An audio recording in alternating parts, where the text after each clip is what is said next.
اب ہم ایک نئے باب میں آ گئے ہیں۔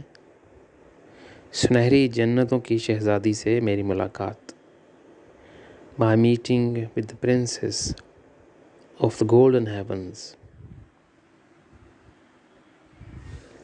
کل رات میں نے روحانی دنیا کا سفر کیا اور وہاں جو کچھ میں نے تجربہ کیا اس نے مجھے بھی حیرت میں ڈال دیا۔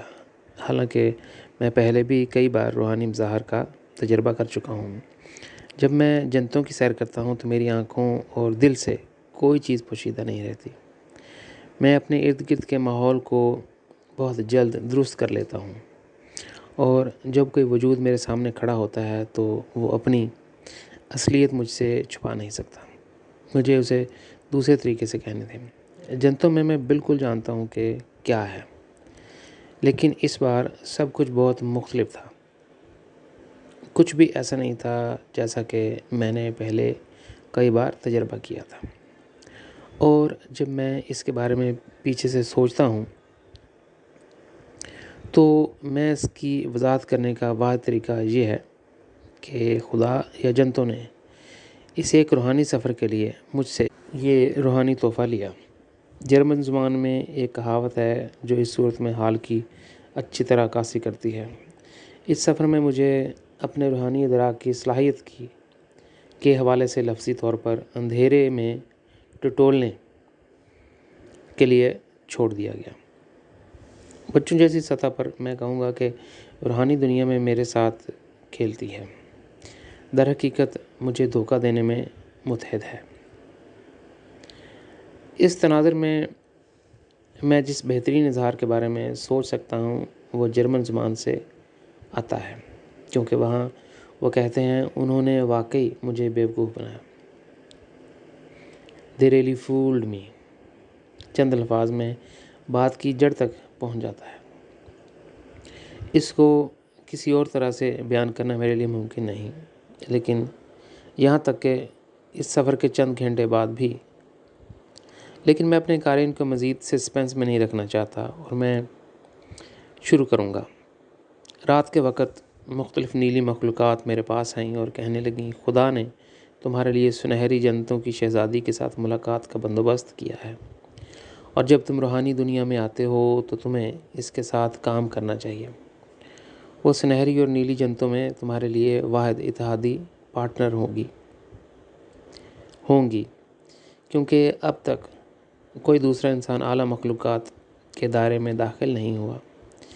میں نے جواب دیا، بہت اچھا، اگر خدا نے میرے لیے یہ ملاقات پہلے ہی کر رکھی ہے تو آؤ ہم اس کے پاس جائیں۔ کچھ ہی دیر میں کہا اور ہم اسے دیکھنے کے لیے روانہ ہو گئے، یہاں تک کہ ہماری عمودی پرواز کے دوران ان نیلے رنگ کی مخلوق نے مجھ سے بات کی، جب ہم پہنچیں گے تو مہربانی کر کے ہمیشہ یاد رکھنا کہ وہ وہی ہے جسے خدا نے زمین پر اگلی صدی میں مستقبل کو بدلنے کی کنجی دی ہے۔ میں نے جواب دیا، ٹھیک ہے، میں ایسا ہی کروں گا۔ آخر کار ہم سنہری جنتوں تک پہنچ گئے۔ یہ جنتیں خدا کی ممتا کی فطرت کے پہلو کی نمائندگی کرتی ہیں۔ ہم نے ان میں سے سفر کیا یہاں تک کہ ہم ایک خاتون شہزادی کے محل کے سامنے پہنچے۔ وہ وہاں پہلے ہی محل کے دروازے پر نر اور مادہ سنہری مخلوق کے ساتھ ہمارا انتظار کر رہی تھی اور ہمارا استقبال کر رہی تھی۔ سنہری جنتوں میں ایک سحر انگیز ماحول تھا، لیکن جس چیز نے مجھے سب سے زیادہ مسحور کیا وہ سنہری روشنی والی شہزادی کی ناقابل یقین خوبصورتی تھی، جس نے مجھے مو لیا۔ میں سوچ رہا تھا کہ خدا نے اتنی دل فریب چیز کیسے بنائی ہے۔ سلام کے بعد اس نے ہمیں اپنے محل میں بلایا۔ راستے میں ایک نیلے رنگ کی مخلوق میں سے ایک نے مجھ سے پرزور الفاظ میں کہا، یاد رکھو اگلی صدی میں تمہیں اس کی پہلے سے زیادہ ضرورت ہوگی۔ میں تمہیں خبردار کرنا چاہتا ہوں، تمہیں اس کے بولنے کا طریقہ اور اس کا فیصلہ کرنے کا طریقہ پسند نہیں آئے گا۔ وہ تمہارے اور میرے درمیان سخت ہے، لیکن زمین پر تم کہو گے کہ وہ ہمدردی کی کمی کے ساتھ سرد دل ہے۔ یہ واحد رکاوٹ ہے جسے تمہیں اس کے سلسلے میں دور کرنا ہوگا، اس لیے اس کے بولنے یا کام کرنے کے طریقے پر اعتراض نہ کرنا، بس اسے نظر انداز کرنا۔ ان الفاظ کے بعد میں نے حیران ہو کر اس وجود کی طرف دیکھا اور بے فکر ہو کر بولا، میں اس رویے کو کیوں نظر انداز کروں گا؟ جب میں دیکھتا ہوں کہ کچھ غلط ہے تو میں اسے بھی بتاتا ہوں۔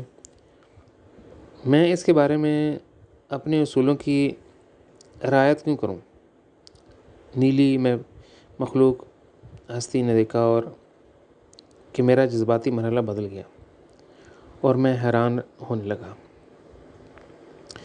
تو میرے سوال کا جواب دینے کی بجائے اس نے نرمی سے جواب دیا، نہیں، تم اس بار ایسا نہیں کرو گے، بس اس بار تمہیں برداشت کرنا پڑے گا کیونکہ خدا یہی چاہتا ہے۔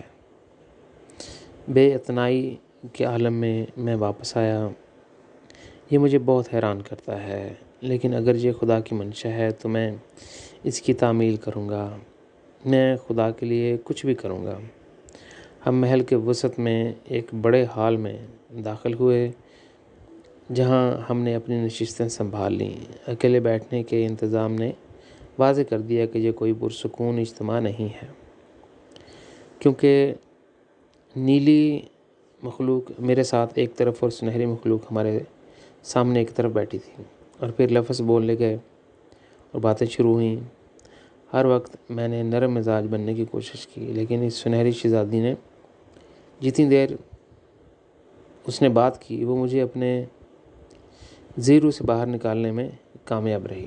اپنی تقریر میں کسی موقع پر اس نے بتایا کہ وہ کس طرح لوگوں کے دماغوں کو دوبارہ درست کرے گی، اور وہ جان جائے گی کہ ان تمام پیچوں کو کس طرح ٹائٹ کرنا ہے، مضبوط کرنا ہے، جو ان میں ڈھیلے تھے۔ وہ زمین پر لوگوں کو سبق سکھانے کو یقینی بنائے گی۔ میں اسے صرف نگل نہیں سکتا تھا، اور یوں ان الفاظ کے بعد میری نیک نیتی ختم ہو گئی۔ میرا جواب میری زبان کی نوک پر پہلے ہی جل رہا تھا، یہ اگلے ہی لمحے میرے ہونٹوں سے بھی نکل جاتا اگر میرے پاس موجود نیلے رنگ کی مخلوق نے مجھے چھلانگ لگانے سے نہ روکا ہوتا۔ ایک ہی سیکنڈ میں اس نے مجھے بازو سے پکڑ کر واپس کرسی کی طرف کھینچ لیا۔ اس نے محض میرے کانوں میں مجھ سے تنبیہی انداز میں سرگوشی کی، بس اس کی بات سنو، صبر کرو۔ تو میں نے دوبارہ اپنے آپ کو اکٹھا کیا اور ایک بھاری آہ بھر کر جواب دیا، ٹھیک ہے۔ سنہری شہزادی کے منہ سے الفاظ آبشار کی طرح پھوٹ پڑے۔ ان میں سے جتنا زیادہ الفاظ میرے کانوں تک پہنچے وہ میرے لیے بغیر جواب کے سننا اتنا ہی مشکل تھا۔ یہ میرے اندر ابل رہا تھا اور میں نے سوچا کہ کسی وقت اسے روکنا پڑے گا، لیکن میرے پاس موجودہ نیلے رنگ کی ہستی نے پھر سرگوشی کی، خدا چاہتا ہے کہ تم صبر کرو۔ اس نے شک کیا کہ جتنا زیادہ وقت گزرتا ہے نیلی مخلوق کے لیے مجھے لائن میں رکھنا اتنا ہی مشکل ہوتا جائے گا، اور اس سے بچنے کے لیے نیلی ہستی مجھے سمجھانے لگی کہ یہ شہزادی اتنی خاص کیوں تھی اور خدا کو اتنی پرواہ کیوں تھی کہ آج یہاں اور اس طرح ہمارا معاہدہ ہو سکتا ہے۔ صرف مجھے سنائی دینے کے ساتھ اس نے مجھے بتانا شروع کیا، تم سے پہلے کسی انسان کی طرح تمہاری مشنری زندگی میں پہلے سے آخری لمحہ تک تم نے اپنے خالق کی محبت میں سب کچھ پیچھے چھوڑ دیا اور ہر وہ چیز ڈال دی جس سے تمہارا تعلق تھا۔ سائیڈ لائنز پر تم نے خدا کی خاطر کچھ بھی نہیں چھوڑا۔ اس کے لیے خدا نے تمہیں اپنی لامتناہی اور لازوال نعمت عطا فرمائی ہے۔ 80 یا 100 سالوں میں سنہری شہزادی کو تمہارے مرکزی مشن کے لیے 40% برکتیں ملیں گی۔ اس کے بعد وہ تمہاری اتحادی پارٹنر کے طور پر تمہارے شانہ بشانہ کھڑی ہوگی۔ مجھے اپنے کانوں پر یقین نہیں آیا اور پوچھا، یہ کیسے ہو سکتا ہے؟ یہ کیسے ممکن ہے جب میں اسے آج پہلی بار دیکھ رہا ہوں؟ میں اعتراف کرتا ہوں اس کی خوبصورتی بہت زیادہ ہے اور میں حیران ہوں کہ خدا اسے اتنا خوبصورت کیسے بنا سکتا ہے۔ جب وہ اپنا منہ کھولتی ہے تو اس کے فضل سے کچھ نہیں بچتا۔ اس کے الفاظ کلہاڑی کی طرح تیز ہیں اور وہ ان سے سب کچھ تباہ کر دیتی ہے۔ پھر میں اس کے ساتھ کیسے کام کر سکتا ہوں؟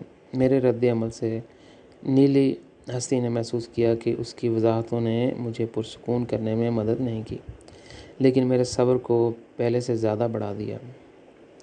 اس لیے اس نے مجھے تقریباً التجا کے ساتھ یاد دلایا، زاہد،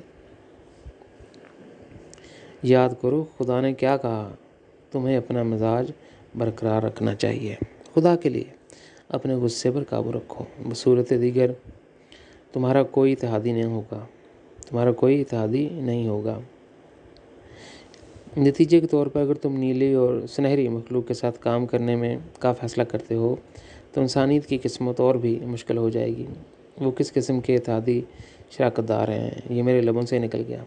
میں بات کو جانے نہیں دے سکتا تھا، اس لیے میں نے پوچھا، اس سنہری شہزادی کو میری برکت کا 40% کیوں مل رہا ہے؟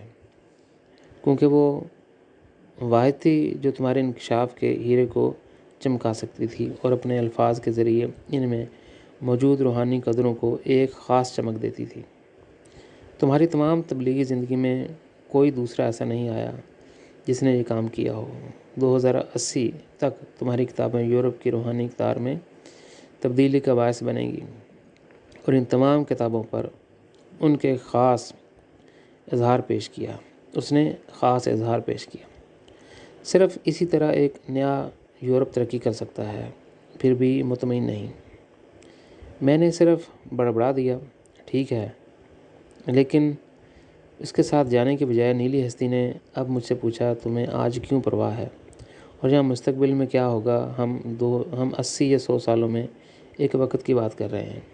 اگر تم آج اس سے سمجھوتا کر لو تو وہ سنہری مخلوق کو زمین پر لے آئے گی، لیکن کیا ہوگا جب وہ بے رحم جج جیسا فیصلہ کر رہی ہے؟ تمہیں کیا پرواہ ہے؟ نیلی ہستی نے مجھ سے پوچھا۔ پھر تم اس کے اوپر ہوگے، یا تو تم اس کے ساتھ معاملہ کرو یا تم اسے روکو۔ حتمی فیصلہ تم خود کرو گے اور تمہیں اس مسئلے کو آج حل کرنے کی ضرورت نہیں ہے، بلکہ صرف 100 سال بعد جب یہ پیدا ہوگا۔ آج یہ تمہارے لیے درد سر نہیں ہونا چاہیے۔ بہتر ہے کہ تم اس کے ساتھ معاہدہ کرنے پر توجہ دو۔ میں نے جواب دیا، یہ دیکھ کر کہ مزید الفاظ کہیں نہیں جائیں گے، ٹھیک ہے، چلو اب ایک سودا کرتے ہیں۔ میرے خیالات میرے دماغ میں بہت تیزی سے گھوم رہے تھے۔ جو کچھ میں نے سنا تھا اسے کسی طرح سمجھنے یا اس میں مصلحت کرنے کی کوشش کی۔ نیلی ہستی نے میرے مخمصے کو دیکھا اور مجھے دوبارہ پرسکون کرنے کی کوشش کی۔ ذرا سوچو کہ 100 سالوں میں یورپ کے لوگ روحانی اقدار کی تبدیلی اور اس سب کا احساس اس سنہری ہستی کے مرہون منت ہوں گے۔ اب میں مزید اپنے آپ کو سنبھال نہیں سکتا تھا اور اس لیے یہ مجھ سے پھٹ گیا۔ لیکن آج میں پہلی بار اس ہستی سے مل رہا ہوں۔ اس وحی کا اعلان مجھے کیا گیا تھا، نہ کہ اسے۔ غیر ضروری پریشانی سے بچنے کے لیے نیلی ہستی بولی، سکون سے زاہد، ذرا سکون سے صبر کرو، کیونکہ خدا نے یہی کہا ہے۔ اس نے مجھے اور بھی غصہ دلایا، کیونکہ یہ نیلے انسان مجھے سنجیدگی کے ساتھ لینے کے بجائے بس یہی کہتے رہے کہ یہ خدا کی منشا ہے۔ آخر کار ہم ایک معاہدے پر پہنچے اور ایک اتحادی معاہدہ کیا جس پر ہم دونوں نے دستخط کیے تھے۔ اس کے مطابق وہ 80 یا 100 سال بعد میری اتحادی شراکت دار ہوگی۔ حیرت کی بات یہ ہے کہ کانٹریکٹ پر دستخط ہونے کے بعد اس نے بات کرنا بند نہیں کی۔ اس نے مجھے اپنے انداز میں بتایا کہ میرے لیے ناگوار تھا کہ وہ مستقبل میں کیا کرے گی۔ ایسا لگتا تھا کہ وہ کبھی ختم نہیں ہوگی۔ اب اس نے مجھے یہ بھی بتایا کہ وہ کس طرح لوگوں کے دماغوں کو پٹڑی پر لائے گی اور وہ کس طرح ڈھیلے پیچ کو سخت کرتی ہے۔ حیرت زدہ ہو کر میں نے بڑی آنکھوں سے نیلی ہستیوں کی طرف دیکھا اور پوچھا، کیا تم نے سنا کہ اس نے کیا کہا؟ کیا تم نے یہ بھی سنا کہ وہ 80 سال میں کیا کرے گی؟ اس بات سے کوئی فرق نہیں پڑتا کہ کون سی نیلی ہستی مجھ سے رابطہ کر رہی ہے۔ ہر ایک نے مجھ سے چھوٹے بچے کی طرح بات کی۔ یاد رکھو کہ خدا تم سے کیا چاہتا ہے۔ میں یقین نہیں کر سکتا تھا کہ میرے ارد گرد کیا ہو رہا ہے، اور میں نے جواب دیا، ٹھیک ہے، اچھا۔ آخرکار تمام معاملات کو ایک پابند طریقے سے طے کیا گیا، کیونکہ نیلی اور سنہری عمودی جنتوں میں خدا ہمہ گیر ہے۔ اس کے بعد شہزادی ہمیں اپنی شاندار بادشاہت کے خوبصورت ترین مقامات پر لے گئی۔ کئی جگہوں پر میں نے خدا کی یادگار دیکھی۔ جب ہمارا الوداع کہنے کا وقت آیا تو میں نے الوداع کہا، اور نیلی مخلوق مجھے زمین پر واپس لے گئی۔ ہماری واپسی کی پرواز میں نیلے رنگ کی مخلوق پھر سے مجھے مشورہ دینے لگی، لیکن اس طرح سے میں نے ان سے پہلے کبھی نہیں سنا تھا۔ ہمیں بتاؤ ذات، کیا تم نے دیکھا جس طرح وہ تمہیں دیکھ رہی تھی؟ وہ واقعی پیاری تھی، ہے نا؟ یقیناً یہ تمہاری پسند ہے، لیکن ہم تمہیں مشورہ دیں گے کہ تم اسے اپنا ساتھی بنا لو۔ یہ اسے قابو میں رکھنے کا بہترین طریقہ ہے۔ پھر ہم ساری لگام تھام لیں گے۔ میں نے ان کی طرف دیکھا اور سوچا کہ جب انہوں نے مجھے اس طرح کا مشورہ دیا تو کیا وہ خود سن رہے ہیں؟ وہ سنجیدہ نہیں ہو سکتے۔ میں نے اپنے آپ میں سوچا، مسلسل ان کے مشورے مجھ پر برستے رہے، اور یہ سب مجھے متاثر کرنے کے لیے تھا۔ بار بار انہوں نے اس بات پر زور دیا کہ اگلی صدی میں تمام نتائج میرے اسی خاتون شہزادی کی وجہ سے سامنے آئیں گے۔ میں بے آواز تھا اور بس خاموش رہا۔ اچانک نیلی مخلوق ہنسنے لگی۔ میں یہ بالکل نہیں سمجھ سکا۔ وہ سنہری شہزادی کی خوبصورتی کے بارے میں، اس کے بہت سے شاندار جنتوں وغیرہ کے بارے میں لگاتار بڑبڑا رہے تھے۔ ہر چیز اس کی کشش کے گرد گھومتی تھی۔ پھر میرے صبر کا آخری دھاگا ٹوٹ گیا، اور میں نے بظاہر ناراض ہوتے ہوئے ان سے پوچھا کہ وہ خود شہزادی سے شادی کیوں نہیں کر لیتے۔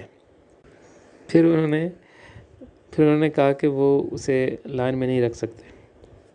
ایک بار زمین پر انہوں نے مجھ سے پوچھا کہ کیا مجھے کچھ مزید معلومات چاہیے؟ میں نے نفی میں جواب دیا۔ میں نے صرف اتنا کہا، آج کی پریشانیاں آج کے لیے کافی ہیں۔ وہ پھر سے ہنس پڑے۔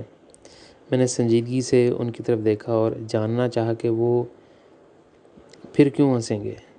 انہوں نے جواب دیا، یہ وجود تمہارے ساتھ روزانہ 20 گھنٹے کام کرتا ہے نا؟ میں نے صرف اتنا کہا، میں نے اسے پہلی بار دیکھا تھا۔ انہوں نے مجھ سے پوچھا، کیا تم جاننا چاہتے ہو کہ خدا نے اسے کیوں برکت دی؟ کیونکہ اس صدی میں کوئی اور تمہاری کتابوں کی روحانی قدر کو دلکش لسانی لباس میں نہیں پہنا سکتا۔ تمہاری پچھلی تبلیغی زندگی میں یہ کام کسی اور نے نہیں کیا، اور یہی وجہ ہے کہ اس صدی میں کوئی اور نہیں کرے گا، اور یہی وجہ ہے کہ وہ نئی صدی میں خدا کی نعمتیں حاصل کرے گی، اس سے پہلے کہ وہ اپنے نیلے آسمان پر واپس لوٹیں۔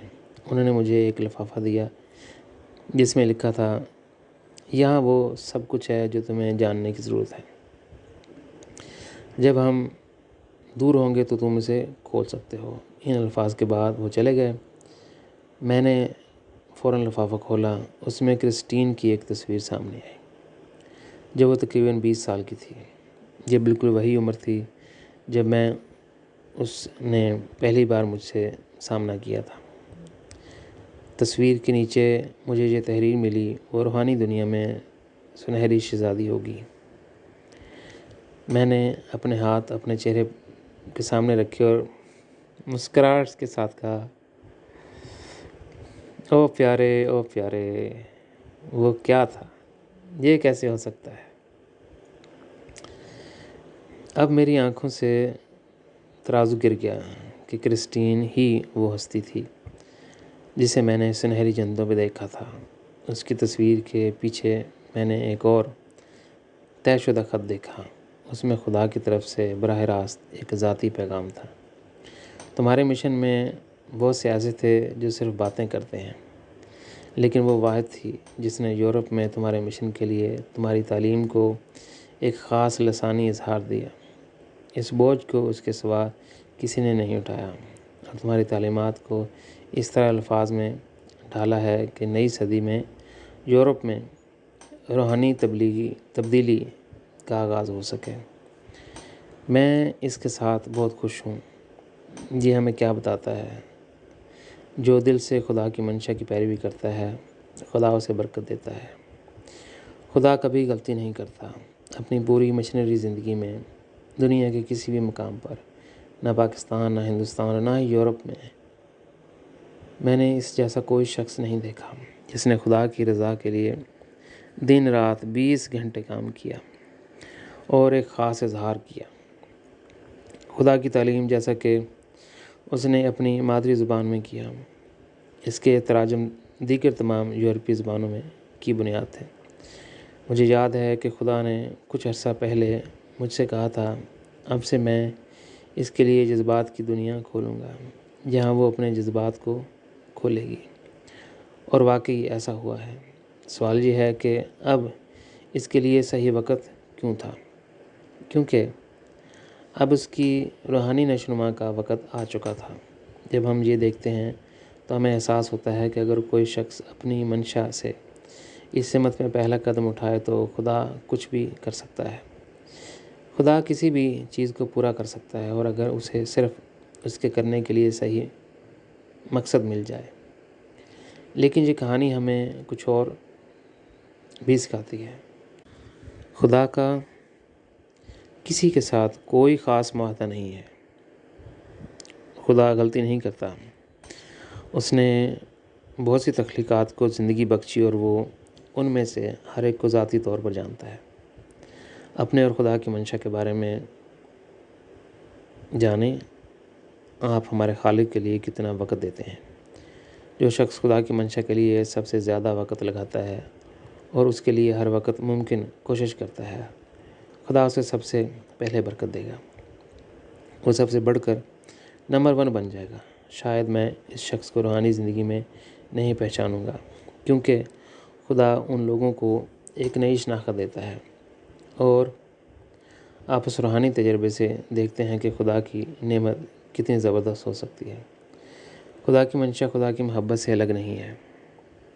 برسوں پہلے میری جذباتی کتابیں لکھنے سے پہلے کرسٹین مجھ سے صرف ایک چیز جاننا چاہتی تھی۔ جب اس نے مجھ سے پوچھا، تم کیا چاہتے ہو؟ کیا تم چاہتے ہو کہ میں دفتر میں وکیل بنوں، یا تم چاہتے ہو کہ میں صرف خدا کے لیے کام کروں؟ اور میں جھوٹ بولوں گا اگر میں کہوں کہ یہ کوئی مشکل فیصلہ نہیں تھا۔ یہ اس سے کہیں زیادہ تھا۔ یقیناً مجھے وزن کرنا پڑا کہ میں اس فیصلے کو مالی طور پر کیسے برقرار رکھ سکتا ہوں۔ اس کے باوجود میں نے دنیاوی فکروں کو پیچھے دھکیل دیا اور اسے کہا کہ خدا کی منشا پر پوری طرح پابند رہو، جس کی مجھے توقع نہیں تھی۔ وہ اس کی برداشت تھی۔ وہ اسے 8 گھنٹے دے سکتی تھی، یا صرف 7 یا 6 گھنٹے، لیکن اس نے اپنے دنیاوی کام کے لیے اس سے زیادہ وقت فی دن خدا کی منشا میں لگایا۔ اس نے یہ صرف اپنے کام کے اوقات کو دگنا کر دیا، بلکہ اپنے کام کا بوجھ بھی۔ اس طرح خدا کی منشا کو مادی اور دنیاوی فکروں سے بالا تر رکھا۔ میں نے خدا کے دل کو چھو لیا، کیونکہ اس نے اپنی روزمرہ کی زندگی کا زیادہ تر وقت اسے اور اس کی منشا کے لیے وقف کر دیا تھا۔ میں یہ اس لیے نہیں کہہ رہا کہ وہ میری بیوی ہے، بلکہ اس لیے کہہ رہا ہوں کہ یہ سچ ہے، اور میرے ہر بچے اور میرے بہت سے اراکین اس کی تصدیق کر سکتے ہیں۔ لیکن یہ بھی ایک حقیقت ہے کہ بہت سے لوگ نہ صرف اس کا اپنا خاندان اس کی غیر متزلزل اور بعض اوقات انتہائی بے حس طبیعت کا مقابلہ نہیں کر سکتے۔ ہر کوئی جو اس کی فطرت کے ساتھ مسئلہ ہونے کا اعتراف کرتا ہے ایک طرف سے درست ہے، لیکن ہم کون ہیں اور ہم اس کے بارے میں کیا کر سکتے ہیں؟ خدا اس سب کو بالکل مختلف زاویے سے دیکھتا ہے۔ جو خدا کی منشا اور اس کے ساتھ آنے والے بوجھ کو اٹھاتا ہے، پھر باقی سب پر غالب آ جائے گا۔ اس لیے میں اپنے ساتھیوں کو پکارتا ہوں، زمین پر اپنی زندگی کا قیمتی وقت ضائع نہ کریں، اس مادی دنیا کے کاکروچ مت بنیں۔ اپنی زندگی کا صرف اتنا وقت اس دنیاوی معاملات میں لگائیں جو آپ کو زندہ رہنے کی ضرورت ہے، جو آپ کے زندہ رہنے کی ضرورت ہے۔ باقی سب کچھ خدا کا ہے، اور یہ وہی ہے جو عیسیٰ نے 2000 سال پہلے کہا تھا۔ ہو سکتا ہے کہ یہ کشف ایک یا دوسرے کے لیے، ان کے لیے اپنے شخص کے حوالے سے تکلیف دہ احساس کا باعث بنے، لیکن اس سے ہمیں نہیں رکنا چاہیے۔ ہمیں ہر روز اپنے آپ کو نئے سرے سے تحریک دینا چاہیے کہ وہ خدا کے لیے اپنی بہترین کوشش کریں۔ میں آج نہیں کہہ سکتا کہ مستقبل میں خدا کس کو نوازے گا، لیکن اگر ہم شروع ہی سے انکار کرتے ہیں کیونکہ ہم کسی شخص کے طریقوں سے ناخوش ہیں اور اس کے ساتھ پرامن طریقے سے کام نہیں کر سکتے، تو ہم اپنے آپ کو خدا کے ساتھ براہ راست تصادم میں ڈال دیتے ہیں۔ مستقبل میں بھی ایسا ہی ہو سکتا ہے اور ہوگا۔ میں نے دیکھا ہے کہ میری زندگی میں 20-40 سے کم عرصہ پہلے تک ہماری تحریک کی رکنیت مضبوطی سے بڑھ رہی ہے۔ اس وقت ہمارے پاس پہلے سے ہی بہت سے مراکز تھے۔ کچھ میں ہمارے پاس اپنی کینٹین کے ساتھ 500 لوگوں کے لیے جگہ بھی تھی۔ کافی رقم دستیاب تھی، جہاں تک کہ ہمارے پاس سفر کے لیے پرائیویٹ جیٹ طیارے بھی دستیاب تھے۔ سب کچھ بہت اچھا چل رہا تھا۔ ہماری ممبرشپ میں کئی گروپس بن چکے تھے، اور اگرچہ میں نے اپنی تحریک کے اندر مسائل کو حل کرنے میں مدد کرنے کی پیشکش کی تھی، لیکن بہت سے لوگوں نے اس پیشکش کو مسترد کر دیا اور اس کے بجائے یہ دعویٰ کیا کہ انہیں دوسروں کے ساتھ کوئی مشکل نہیں ہے۔ میں نے یہ اس وقت دیکھا جب میں دنیا کے مختلف ممالک میں خدا کی رضا کے لیے بین الاقوامی سفر کر رہا تھا۔ چھپ چھپ کر ان ارکان نے آپس میں بات کی، ہمیں ذات کو اپنے خدشات میں شامل نہیں کرنا چاہیے، وہ بہت مصروف ہے۔ ہمیں اس پر غیر ضروری طور پر بوجھ نہیں ڈالنا چاہیے، کیونکہ اس کے پاس کرنے کے لیے کافی ہے۔ اگر ہم اپنی مشکلات اس پر لاد دیں تو یہ اس کے لیے اچھا نہیں ہے۔ میں تمہیں بتا سکتا ہوں کہ میں اس کے بارے میں کیا سوچتا ہوں۔ اگر آپ مجھے اب مسائل کے بارے میں نہ بتائیں تو یہ آپ کے لیے اچھا نہیں ہے، کیونکہ میں واحد ہوں جو اپنی زندگی میں اس کو حل کر سکتا ہوں۔ یہ سچ ہے، میرے پاس بہت سارے کام ہیں اور ایک کے بعد ایک ملاقات، لیکن جب تک میں زندہ ہوں ایک بات واضح رہنی چاہیے، یہ میرا مشن ہے اور مجھے معلوم ہونا چاہیے کہ اس تحریک میں کیا ہو رہا ہے۔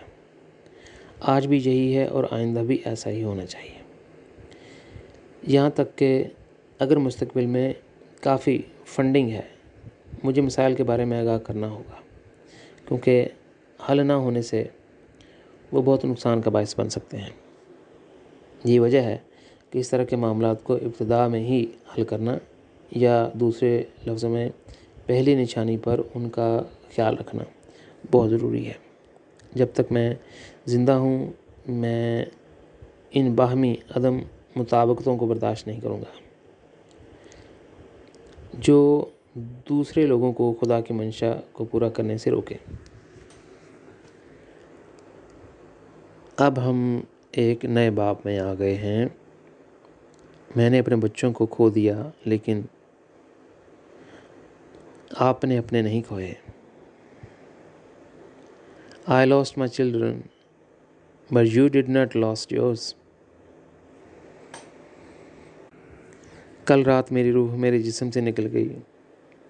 اکثر ایسا ہوتا ہے کہ میری روح سب سے پہلے نچلے جہانوں کی طرف سفر کرتی ہے، کیونکہ یہیں پر خدا کے دکھ اور غم پوشیدہ ہیں۔ جنتوں میں اس کے برعکس میں صرف اس وقت جانتا ہوں جب خدا اور جنتیں مجھ سے پوچھیں یہ مجھ سے درخواست کریں۔ میں جانتا ہوں کہ یہ بہت سے لوگوں کو حیران کر دیتا ہے، لیکن مجھے جنتوں پر کیا کرنا ہے؟ ہاں، ان میں ایسی جگہ ہیں جنہیں کسی آنکھ نے نہیں دیکھا، جن کی آواز کسی کان نے نہیں سنی، جن کا اندازہ بھی نہیں لگایا جا سکتا کہ یہ جنتیں کیا ہیں اور وہاں کیا احساسات اور کیسی ہمہ گیر محبت پائی جاتی ہے۔ میں یہ سب اور بہت کچھ جانتا ہوں، یہاں تک کہ میری ابدی زندگی بھی اتنی لمبی نہیں ہوگی کہ ہر وہ چیز بیان کر سکوں جو وہاں آپ کا انتظار کر رہی ہے۔ پہلے ہی ساری زندگی خدا کی منشا کے راستے پر سفر کرتا رہا ہوں۔ میں نے اس سفر میں جو تجربہ کیا ہے وہ یہ ہے کہ خدا ٹوٹے ہوئے دل کا خدا ہے۔ اس کے دکھ اور غم اس کے اذیت دینے والے ساتھی بن گئے، کیونکہ اس نے اپنے بچوں کو کھو دیا تھا۔ خدا کے بچوں نے بہت سے جہنم بنائے۔ جب سے انہوں نے خدا سے روگردانی کی ہے، وہ دوسرے جہنموں کی تعداد میں مسلسل اضافہ کر رہے ہیں۔ جب ظاہری مخلوقات میں موجود مخلوقات مر جاتی ہیں تو ان کی روح موت کے بعد کی زندگی میں تاریک جہانوں میں داخل ہو جاتی ہے۔ یہ ہر اس آدم کی جہالت کا نتیجہ ہے جو کروڑوں سالوں میں اب تک زمین پر نمودار ہوا ہے۔ جہالت کی تاریخ ہر وقت سے آگے شروع ہوئی۔ اس تخلیق کو فرشتوں کے ذریعے انسانوں کے لیے خدا کے منصوبے کے مطابق وجود میں لائے کھربوں اور کھربوں سال گزر چکے ہیں۔ خواہ کتنے ہی آدم آئے، ایک ایک دن کر کے انہوں نے خدا سے منہ موڑ لیا۔ اور انہوں نے ایسا کیوں کیا؟ کیونکہ وہ اپنی خود غرضی کی طرف زیادہ متوجہ تھے۔ لاوارث اور تنہا ہمارا سب سے پیارا آسمانی والدین پیچھے رہ گیا تھا۔ ہر آدم کی زندگی میں ایک وقت ایسا آیا جب خدا اس کے لیے اس قدر محبت میں جل اٹھا تھا کہ اس یقین کے ساتھ کہ اس بار آدم اپنا مقصد حاصل کرے گا۔ خدا کی مثالی دنیا خدا کی بادشاہت بنائے گا، یہاں تک کہ عیسیٰ مسیح، جسے خدا کے بیٹے کے طور پر نامزد کیا گیا تھا، نے خدا کو سخت مایوس کیا۔ خدا نے سوچا کہ وہ اپنی نئی دنیا لے آئے گا۔ عیسیٰ واقعی دہلیز پر تھا، لیکن جب عیسیٰ کو معجزے کرنے کے قابل ہونے کے تحفے کے بغیر اپنے دونوں پاؤں پر کھڑا ہونا پڑا تو اس نے خدا سے کہا کسی اور کو بھیج دو۔ یہ بہت افسوسناک ہے، بہت دل دہلا دینے والا ہے۔ لوگوں نے خدا کے لیے محبت کی آگ اس نے ٹھنڈی کر دی جب اس نے کہا کہ اگر تم خدا کو دیکھنا چاہتے ہو تو مجھے دیکھو۔ ابتدائی دنوں میں اس کے اپنے شاگردوں اور عیسائیت نے عیسیٰ کو اپنا مرکز بنایا۔ محبت کی آگ جو پہلے خدا کے لیے جلنی چاہیے 2000 سالوں سے صرف عیسیٰ کے لیے جل رہی ہے، اور اب تاریخ نے 2000 سالوں سے ثابت کر دیا ہے، یہاں تک کہ اگر لاکھوں لوگ عیسیٰ کی طرح نمودار ہو جائیں تب بھی وہ خدا کی بادشاہت قائم نہیں کر سکتے تھے۔ یہاں تک کہ اگر یہ سچ ہوتا تو عیسیٰ ہی بنیاد رکھ سکتا تھا۔ جب ہم اس موضوع پر ہیں، ہم یہاں عیسیٰ کی بنیاد کے بارے میں نہیں بلکہ پولس کی بات کر رہے ہیں۔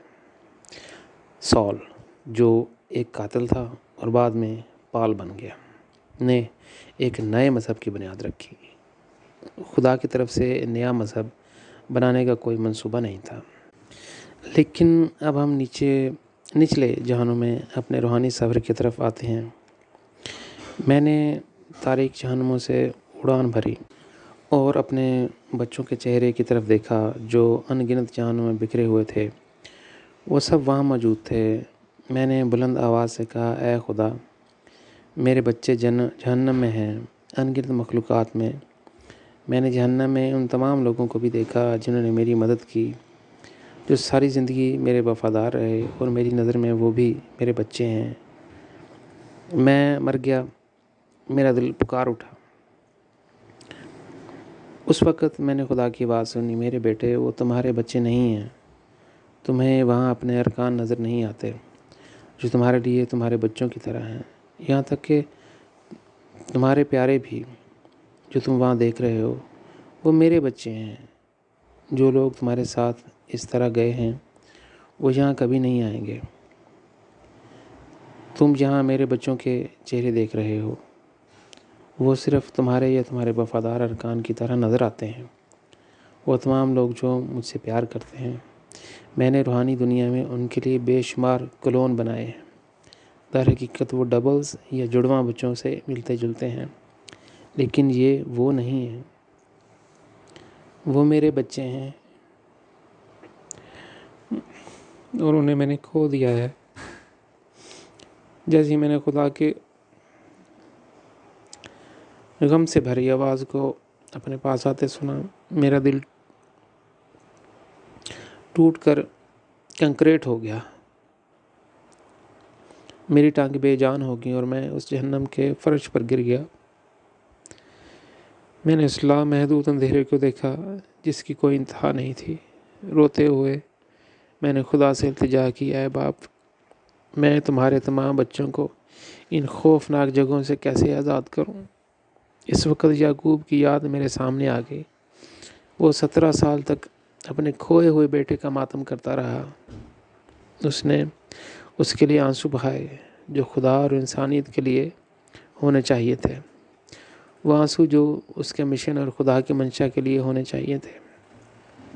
اس کا دل اور توانائی خدا کی طرف نہیں بلکہ صرف اس کے اپنے گوشت اور خون کی طرف تھی۔ اس کے آنسوؤں کے بہاؤ نے اس کی بینائی کو تقریباً اندھے پن تک پہنچا دیا تھا۔ ان 17 سالوں میں اس نے کئی بار خدا سے دعا کی، اے خدا، اگر میرا بیٹا یوسف ابھی تک زندہ ہے تو مجھے کوئی نشانی بھیج۔ 17 سال تک یعقوب نے اپنے سب سے پیارے بیٹے کی کمی کا سامنا کرنا پڑا۔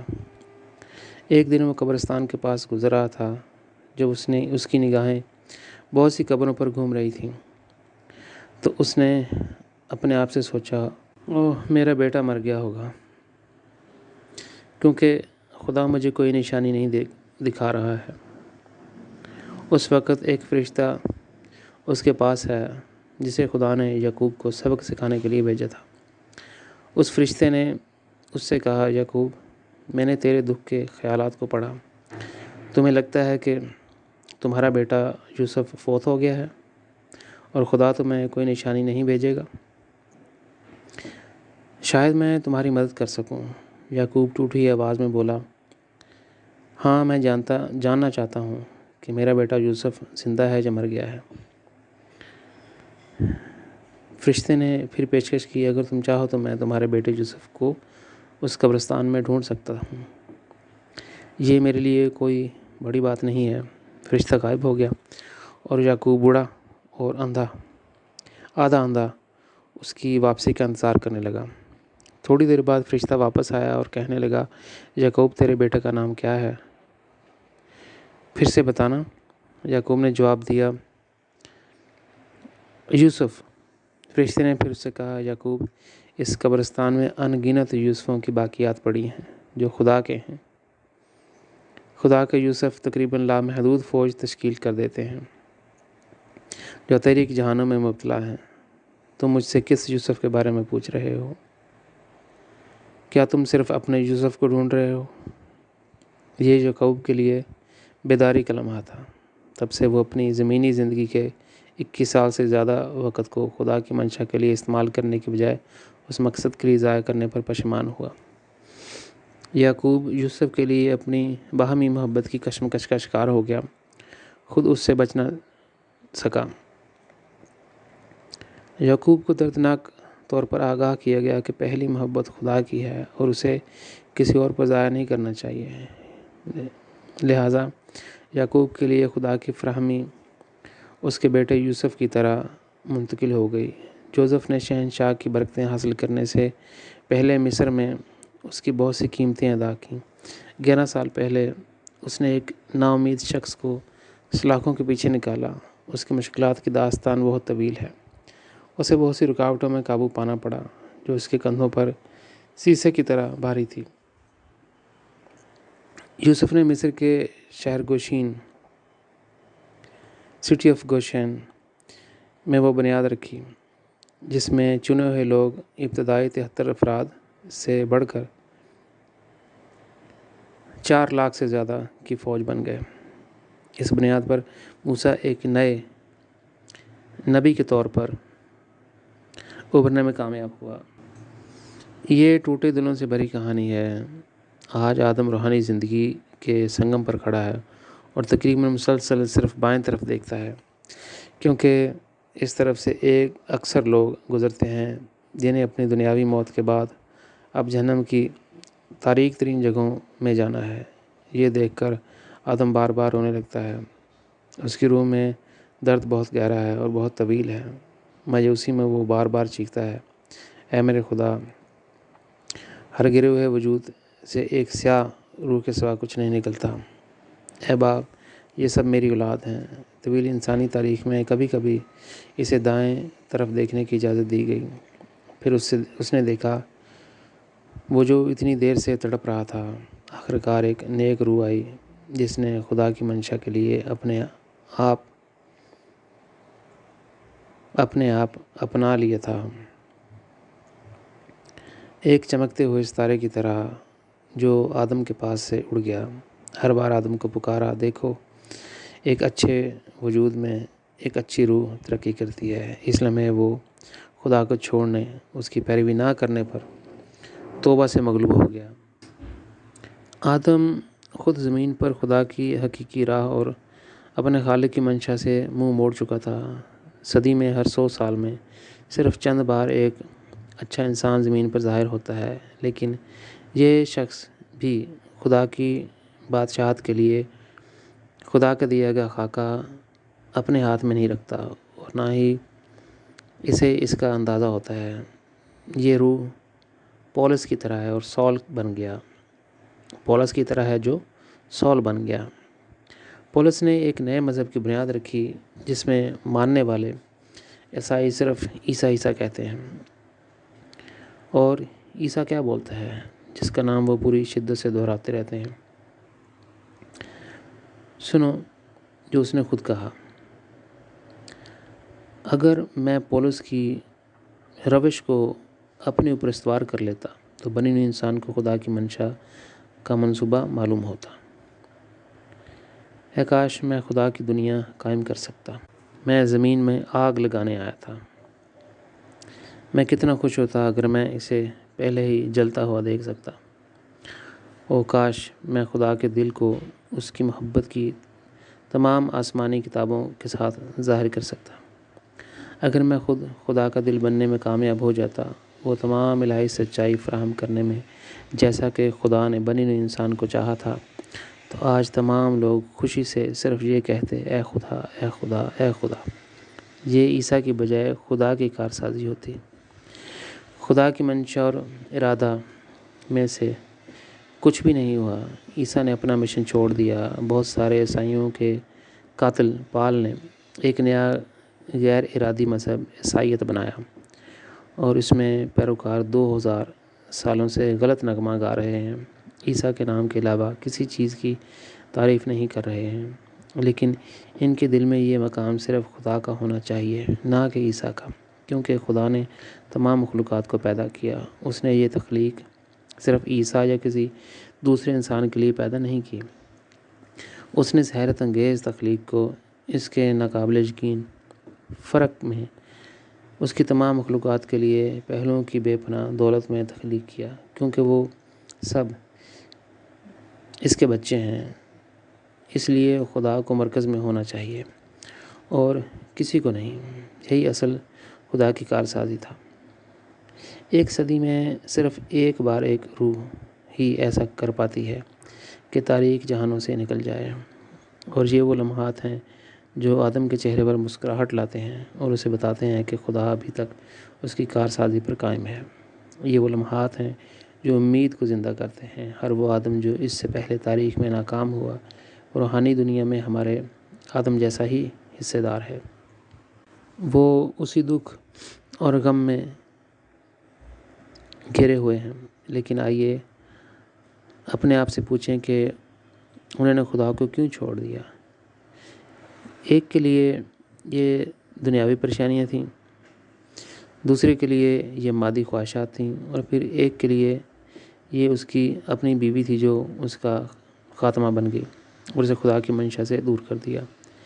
ان سب نے خالصتاً دنیاوی وجوہات کی بنا پر خدا کو چھوڑ دیا۔ اس لیے خدا نے آدم کو بتایا کہ وہ ابھی تک اس کے لیے بیوی نہیں بنانا چاہتا، جب تک کہ وہ خدا کے لیے اپنی محبت میں کمال کو نہ پہنچ جائے۔ لیکن اپنی دنیا بنانے کے لیے آدم کی بے صبری فطرت، ایک ساتھی کے لیے اس کی مہلک خواہش نے اسے نیچے لا کھڑا کیا۔ خدا تشدد کا خدا نہیں ہے۔ خدا کسی کو مجبور نہیں کرتا، وہ ہر ایک کو آزادی دیتا ہے۔ جہاں خدا ہے، ہمیں ابدی سکون، حقیقی آزادی اور لامتناہی محبت ملتی ہے۔ وہ خالق ہے۔ دور سے ایسا لگتا ہے جیسے خدا نے غلطی کر دی، لیکن نہیں، ایسا نہیں ہے۔ میں پہلا شخص ہوں جو تاریخ کے پردے کے پیچھے دیکھنے میں کامیاب ہوا ہوں۔ میں نے وقت کے ساتھ واپس سفر کیا اور پتہ چلا کہ ہمارا آسمانی والدین ایسا ہی ایک سادہ لوح خدا ہے۔ اگر آپ اپنے دل کو تھوڑا سا کھولیں تو خدا آپ پر پورا بھروسہ کرتا ہے، یہاں تک کہ اگر آپ اسے لاکھوں بار دھوکہ دیں یا مایوس کر دیں، وہ ہمیشہ آپ پر دوبارہ بھروسہ کرے گا۔ وہ آپ کا سب کچھ معاف کر دے گا۔ یہ ہمارا خالق کتنا سادہ اور مہربان ہے۔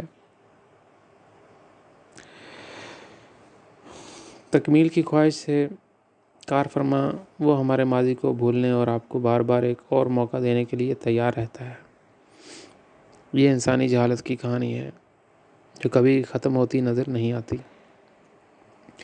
لیکن آئیے ہم اس جگہ واپس لوٹتے ہیں جب میں ان تاریک جہانوں میں سفر کر رہا تھا اور جہنم میں بکھرے ہوئے اپنے بچوں کے بے شمار کلونوں کو دیکھ کر میرا دل دو ٹکڑے ہو گیا تھا اور میں زمین پر گر گیا۔ خدا سے اپنی دعاؤں میں نے بات کو جاری رکھا، خدایا، یہ واحد وجہ ہے کہ میں جنتوں کا سفر کرنا پسند نہیں کرتا۔ میں جنتوں کی آسائشوں میں کھونا نہیں چاہتا۔ میں 60 سال سے تیرے راستے پر چل رہا ہوں۔ ساری زندگی سورج میرے اوپر ہنستا رہا۔ بچپن میں میں خوش تھا، وہ سب کچھ بھول گیا جب میں پرفتن جنتوں میں سفر کر رہا تھا۔ میرے مشن کو اپنے کندھے پر لے کر بڑا ہوا، اس کے علاوہ ہر کراس اٹھانے کے لیے تیار ہوں۔ تیری منشا کے لیے چلتے چلتے میری آنکھیں کھلی کی کھلی رہ گئیں۔ میں رفتہ رفتہ اور بڑھتا گیا اور تمہاری آنکھوں سے دیکھنے لگا۔ میں نے تمہاری آنکھوں سے چیزوں کو جتنا دیکھا اتنا ہی میرا دل ٹوٹ گیا۔ میرے درد کی وجہ یہی تھی۔ بعد میں اپنی مادی پریشانیوں پر قابو پاتے ہوئے اس وعدہ شدہ سرزمین میں بسنے میں کامیاب ہو گیا۔ لیکن جب میں نے اپنے ارد گرد چنے ہوئے لوگوں کی مسلسل لا علمی دیکھی تو ایک بے مثال تلخ اداسی شروع ہو گئی جو ہر روز نئے سرے سے میرے سامنے ظاہر ہو رہی ہے۔ ہاں، میرے ٹوٹے ہوئے دل پر ہر روز ایک نیا زخم لگا رہی ہے۔ اگر میں نے اس سے ایک رات پہلے سوچا کہ اب کوئی چیز مجھے ہلا نہیں سکتی تو اگلے ہی دن مجھے سکھا دیا گیا، کیونکہ دکھ کی تکلیف دہ اقسام کی بھی کوئی انتہا نہیں ہے۔ یہی وجہ ہے میرے سب سے پیارے آسمانی والدین، کیونکہ آج جب میں اپنے ارد گرد دیکھتا ہوں تو تمہارے زاویے سے ایسا لگتا ہے میرا دل تاریک جہانوں میں پھنس گیا ہے۔ جب بھی میں جہنم میں جاتا ہوں میں اپنے بچوں کے بہت سے کلون دیکھتا ہوں۔ ہر بار میرا دل ٹوٹتا ہے اور کبھی کبھی مجھے شک ہوتا ہے کہ کیا یہ اس عذاب سے کبھی چھٹکارا پا سکتا ہے۔ میں نے اتنی تکلیفیں کئی بار دیکھی ہیں۔ مجھے یاد ہے کہ ایک بار میں بھی جہنم میں غصے سے بھرا ہوا تھا اور وہاں ان تاریک جہانوں پر جنگ کا اعلان کیا تھا۔ وہاں نیچے اپنے بچوں کے درمیان میں نے اپنے بیٹے موسیٰ کو پہچان لیا۔ برائی نے اسے اپنے شکنجے میں جکڑ لیا اور اسے آگ میں بھوننا چاہا۔ اگر میں نے جنگ ختم نہ کی اور ان جہانوں کے خلاف تشدد بند نہ کیا، چند لمحوں کے لیے میں رکا، لیکن میرے سامنے موجود مخلوقات نے مجھے بتایا کہ یہ میرا بیٹا نہیں، اس کا صرف ایک کلون ہے۔ لیکن خدا کے پاس ہر وجود کے بہت سے کلون ہیں جو جہنم میں پڑے ہیں۔ اس لمحے درد مجھ پر حاوی ہو گیا، میرا دل دو ٹکڑے ہو گیا، کیونکہ میں سوچ رہا تھا کہ اس جنت میں کتنے کلون ہیں جو میرے بچوں کی طرح نظر آتے ہیں، شکار ہو جائیں گے۔ یہ ایک حل طلب کہانی ہے، ایک غیر حل شدہ تشویش ہے۔ اس لیے میں نے سیکھا کہ خدا کے تمام دکھ جہنم کے نیچے پائے جاتے ہیں۔ یہی وجہ ہے کہ میں جنتوں کی سیر نہیں کر پا رہا ہوں۔ میں جہنموں کے غم کے عالم میں جنت کی خوبصورتی سے کیسے لطف اندوز ہو سکتا ہوں؟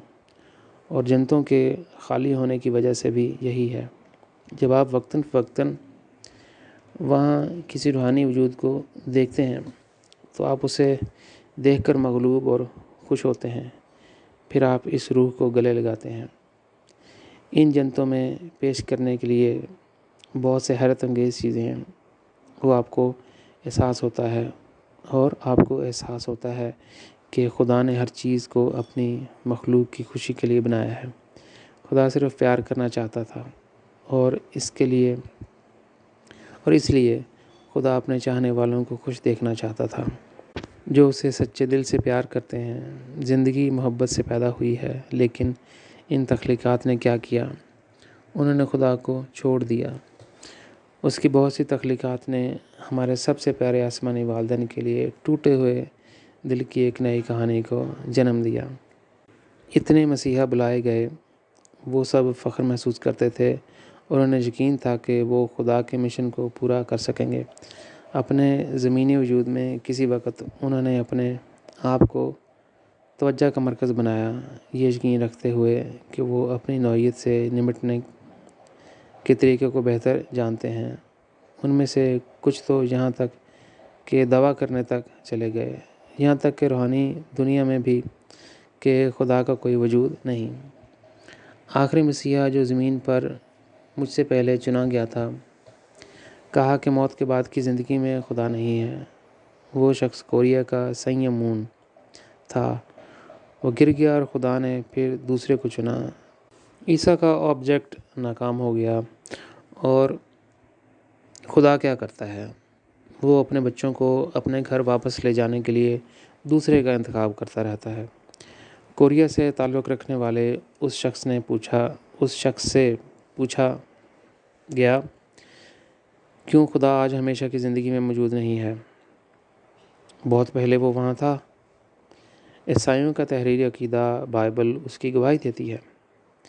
سچ کہنے کے بجائے اس نے یہ کہہ کر جھوٹ بولا، اب خدا مجھ میں اور میری بیوی میں بس گیا ہے۔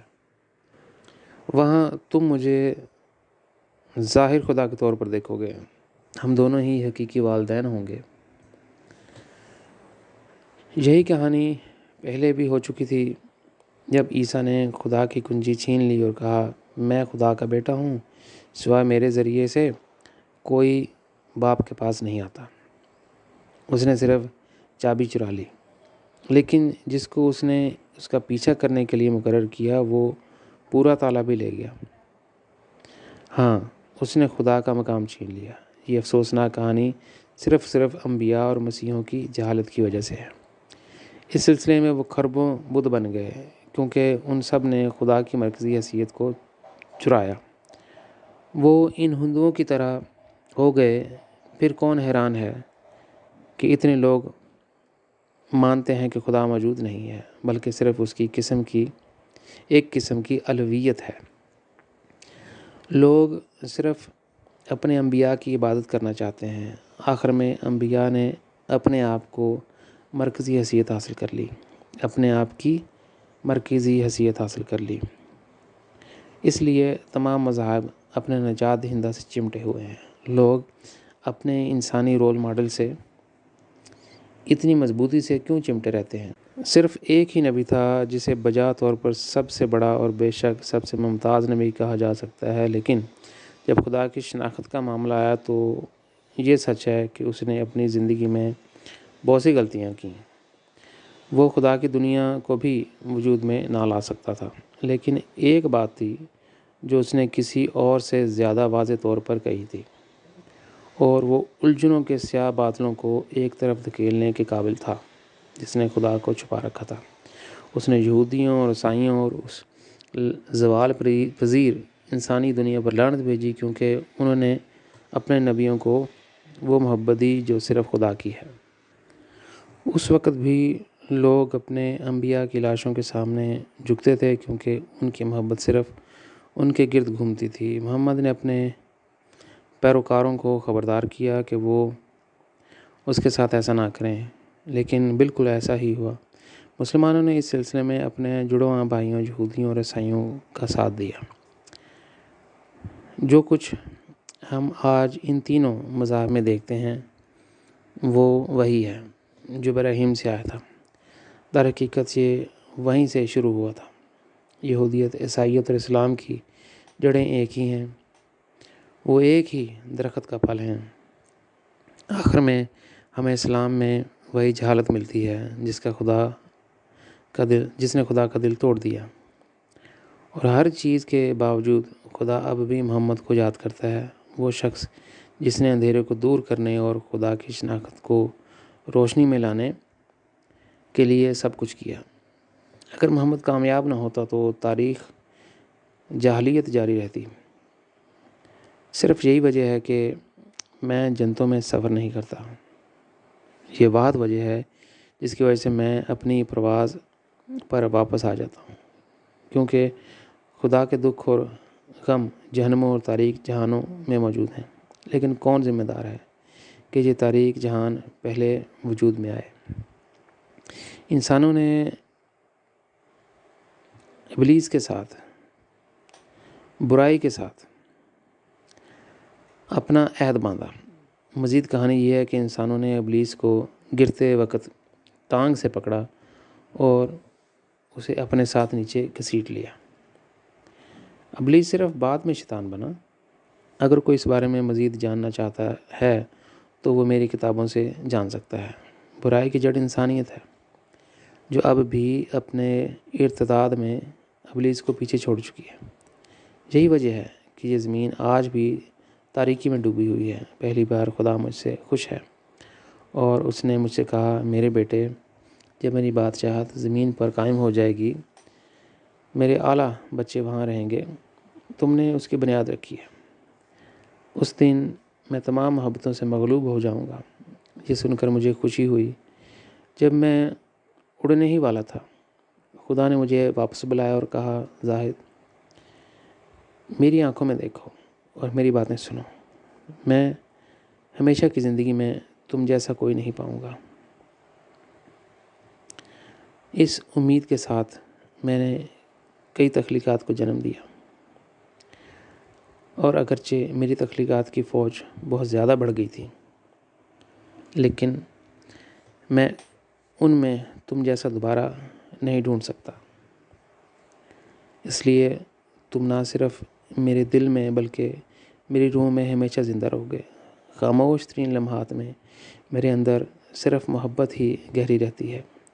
جب بھی میں اس خاموشی میں پیچھے ہٹوں گا، مجھے صرف تم ہی یاد آؤ گے۔ یہ کہانی ہم سب کے لیے ایک انتباہ ہے۔ ان آنسوؤں سے جو ہر آدم نے آج تک بہائے ہیں، ہمیں اپنا سبق سیکھنا چاہیے۔ یہ ہمارے نوٹس میں لاتا ہے کہ انسانوں کی زندگی میں ایک وقت ایسا آنا چاہیے جب کوئی خدا کی دنیا بنائے۔ میں نے محض اس کی بنیاد رکھی ہے اور ابھی بہت طویل سفر طے کرنا ہے، لیکن اس کا مجھ سے زیادہ کوئی تعلق نہیں ہے۔ سب کچھ اس بات پر منحصر ہے کہ لوگ آخر کب بیدار ہوتے ہیں، اور اس میں سے آخری کو معلوم ہوتا ہے کہ خدا نے میرے ذریعے کیا نازل کیا۔ اگلے 80 سالوں میں اگر وہ تکلیف اٹھاتے ہیں تو میں نہیں بلکہ اکیلے لوگ ہیں، اور وہ اپنے بچوں اور ان کے بچوں کے لیے بھی عذاب اور تکلیف کا باعث بنتے ہیں۔ وہ اکیلے ذمہ دار ہیں جب ان کے بچے اپنے خون سے قیمت ادا کرتے ہیں۔ اگر یہ خوفناک مستقبل ان کے ساتھ آتا ہے تو پھر بھی وہ شیطانی روحانی مخلوق ہوں گے جو جاگنا اور خدا کی آواز پہ لبیک کہنا نہیں چاہتے۔ ہمیں بنیادی طور پر اپنی زندگی پر نظر ثانی کرنی چاہیے۔ میری کہانی ہمیں ایک چیز سکھاتی ہے کہ یہ وقت پلٹ کر تلخ حقیقت کا سامنا کرنے کا ہے۔ ہم ایسے ظالم لوگ ہیں، نہ صرف ہم خدا سے منہ موڑ چکے ہیں اور اس کے وجود کی ضرورت کو ختم کرنا چاہتے ہیں، بلکہ ہم اپنے بچوں کے لیے عذاب کی ایک عظیم بنیاد رکھ رہے ہیں۔ ہم تباہی میں ڈوب رہے ہیں، جنہیں ہم کہتے ہیں کہ ہم پیار کرتے ہیں۔ ہم یہ سب اس کے لیے کرتے ہیں تاکہ ہم اپنے پیاروں کو پھر سے گہرے جہنم میں بھی دیکھ سکیں۔ واقعی زمین پر انسانوں سے زیادہ ظالم کوئی نہیں ہو سکتا۔ اگر یہ کہانی انسانیت کو چھوتی ہے تو یہ سوچنے کا آسمانی والدین خدا کے پاس واپس آنے کا وقت ہے۔